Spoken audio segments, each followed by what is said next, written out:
ஒரு கடல் ஓரத்தில் ஒரு அழகான காட்டுக் கரையோரம் பலவிதமான விலங்குகள் வசித்து வந்தன. அவற்றில் சிங்கம், யானை, குதிரை, மான்கள் போன்ற பலவிதமான விலங்குகள் இருந்தன. அவை ஒவ்வொரு விலங்கும் தங்களுக்குள் நல்ல நட்புடன் இருந்து வந்தன. ஒரு நாள் அந்த காட்டில் ஒரு பெரிய தீப்பிடித்தது.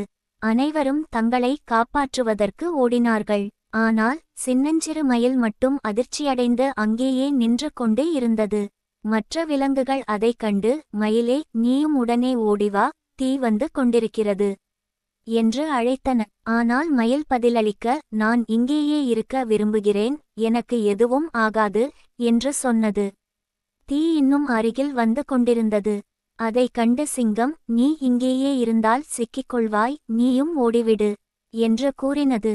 ஆனால் மயில், நான் என் இறகுகளை விரித்து என் அசைவுகளை தன்னம்பிக்கையுடன் பயன்படுத்தி இந்த தீயை எதிர்த்து என் வாழ்வை காப்பாற்றுவேன் என்று சொல்லி அதன் அழகிய இறகுகளை விரித்து கொண்டு தன் அசைவுகளை தன்னம்பிக்கையுடன் மாற்றியது. தீ வந்து கொண்டிருந்தது. மயில் தன்னுடைய அசைவுகளால், தன் உயரத்தால் தீயின் வழியை மாற்றியது. மயிலின் தன்னம்பிக்கை மற்றும் முயற்சியைக் கண்டு மற்ற விலங்குகள் ஆச்சரியத்தில் இருந்தன. மயில் தனது தன்னம்பிக்கை மற்றும் தன்னுடைய தனித்துவமான திறமை மூலம் தன்னையும் மற்ற விலங்குகளையும் காப்பாற்றியது. இந்த கதையால் நாம் தன்னம்பிக்கை, முயற்சி மற்றும் தனித்துவம் என்பவற்றின் முக்கியத்துவத்தை உணர முடிகிறது.